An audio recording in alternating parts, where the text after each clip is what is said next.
After the end of the Cold War, America's efforts in space exploration quickly declined. Some would say we no longer had competition to push us forward. Some say it wouldn't be economically wise to devote such funding to space exploration.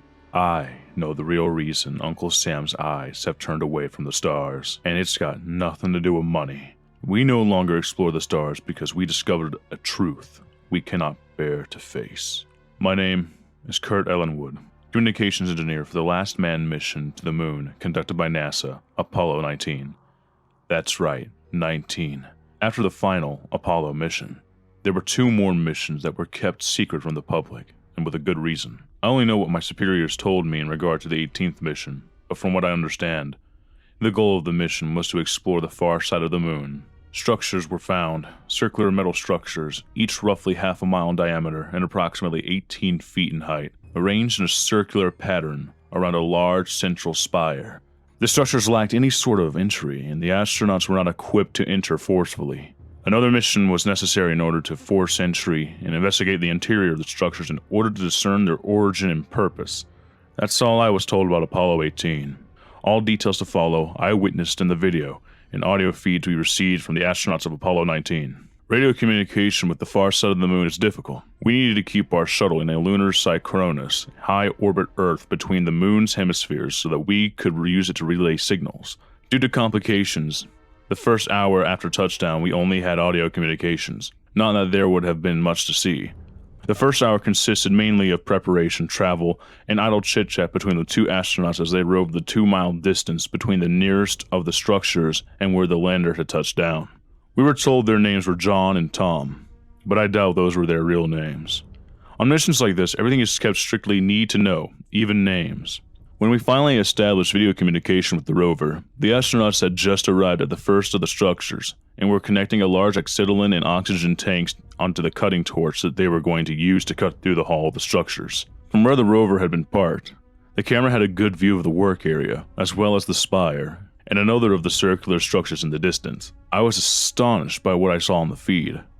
I hadn't been told anything about their appearance beyond their physical dimensions, but I never expected them to be so perfect. I had speculated that maybe the Russians built them, but seeing them now, I knew there was no way these things were of human origin. They were the purest black imaginable, as black as space itself, and perfectly smooth, almost featureless. It was difficult to tell where the buildings ended and the space began, all save for the spire. It was no different from the other structures, just as black and just as smooth, but it stood out from the darkness of space somehow. It's hard to explain. There was a kind of distortion around it, extremely subtle. You probably wouldn't notice if you weren't looking for it, but it was enough to make it stand out in the blackness. It reminded me of watching heat rise from the pavement of a hot summer day, but that couldn't have been it, for the moon has no atmosphere to distort. The spire made the men uncomfortable. They did their best to keep it out of their line of sight as they worked. They said it felt like it was in pain. Some of my coworkers watching the feed agreed. As Tom attempted to cut into the strange black metal, John took readings on the structure and surrounding environment. The metal gave off no heat, even near the torch, and was entirely invisible to radio detection. It was later speculated that this was because the metal absorbed all electromagnetic frequencies, including visible light, which explains its perfect darkness. No unusual radiation was detected, except for the side facing the spire. John had the unfortunate experience of discovering this firsthand instead of through his Geiger counter. Radiation sickness is a terrible thing, especially when the only place to vomit is in your helmet. The readings were well above lethal. Even the spacesuits weren't heavily insulated against radiation. John would have been dead. John laid on the ground for a while until he had recovered enough to make his way back to the rover. By this time, Tom had made progress with the torch, but only barely. The metal was thick and absorbed most of the torch's heat, making progress very slow. Tom had just breached the hole when the camera's vision went white. At first we thought it was the glare from the sun, but then we heard Tom screaming about a fire. Coming from the tiny hole Tom had made was a jet of white hot flame 6 feet long, so bright it had blinded the camera 10 meters away. Shortly after, both men started screaming about voices. Neither the camera nor the comms were picking up anything other than the screams of the astronauts. The camera regained vision as the jet of flame emitting from the structure shortened and changed color to a bright blue. We tried to calm the men, but they just screamed and begged for us to help. them. Before we got a chance to ask who they were, the entire room fell silent. Something was happening. The structure was opening. There was no door, but part of the wall was opening, and what stepped out was horrifying. It was 7, maybe 8 feet tall, and humanoid with gray, scaly skin. The scales on its back and legs protruded from its body and were long and thin, almost like short quills. Its leg had 3 joints below the hip and ended in what was something between a hoof and a talon. That's as much as I could take in before it moved on the astronauts. God, it was fast. I'm not sure Tom even saw it before it crushed his head against the side of the structure. John was just beginning to round the side of the structure when the beast emerged, so he had more time to run, not that it mattered. He managed to get a few hundred feet before the beast closed the distance, just enough for the curve of the building to obstruct the camera's view of what happened to him. For that, I am thankful. I'm not sure what it did to him, but I know from the screams on the comm, the beast took its time. The alien creature made its way back to the hole and examined the cutting torch for a moment before digging its claws into the surface of the metal around the hole and pinching it shut. Fire didn't seem to bother it.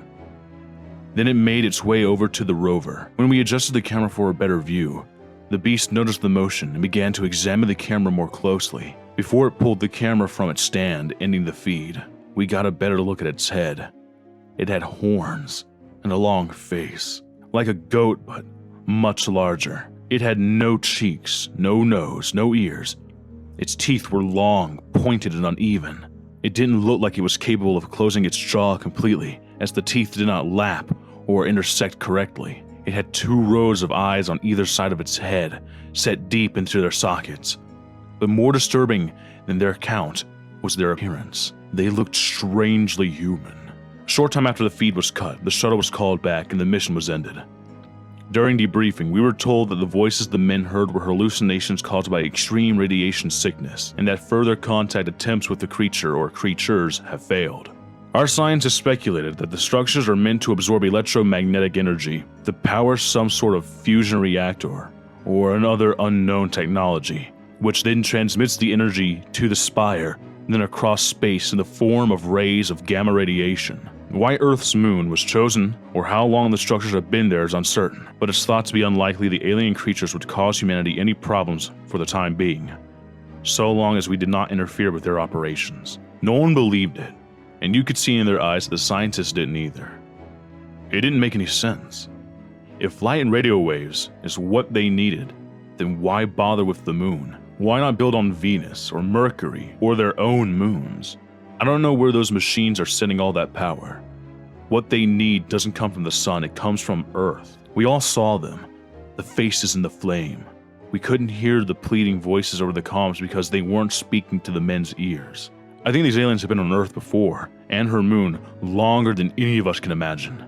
Throughout history, what has been described as having body of a man but the horns of a goat? Maybe I'm thinking about this too much. Maybe my mind is just trying to connect the unknown with something I can understand. I'm not sure, but I think we were wrong when we thought we were exploring the heavens.